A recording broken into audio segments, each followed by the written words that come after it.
so we're finishing up on John's bike. This thing sounds amazing. This is that Envious Audio kit. So it's got the Cicada speakers, which are just drop-in, no modifications to the bike.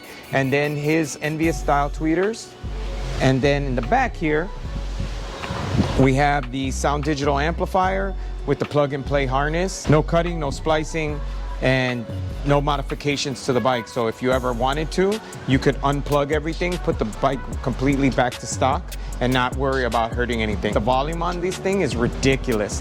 For technically just a pair of speakers in the stock location, tons of mid-bass, volume, I mean, it is just insane. So this is their 2-speaker setup. This is like their, I think it's their stage 1, which is their just a 2-speaker amp, that's it. And then they have, you know, it just keeps going up from there. You can do lids, you can do bags, you can do lowers, you can do all kinds of things. This is a 2-speaker, 2-channel setup.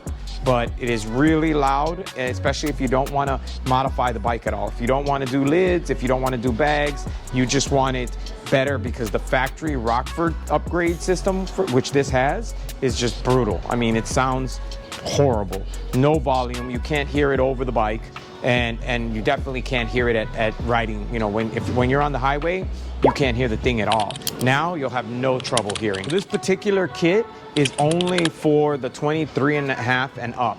So basically new body style. So this is the new generations of the Harleys. And the way you know is because it has this giant touchscreen radio, where the older one, it still had CarPlay and all that, but it was a smaller screen. Now it goes basically end to end, and that's the new style bike. So any of your new style bikes, you have to do something like this, because there's currently no other adapters to make it work with the Rockford system. You need a special adapter to interface with it, and it's not available yet. They're working on it. I'm sure it will be out. We don't know how long, but this is a good solution in the meantime. The nice thing is, if once that adapter does come out, you can literally unplug the DSP, plug in the new adapter. You'd have to reconfigure some things, but then it's 100% running off the deck with no additional DSP. The DSP is nice though, because you can tailor the sound and really get it fine-tuned and dialed into your personal taste. Visit our website at showtimeaudiochicago.com.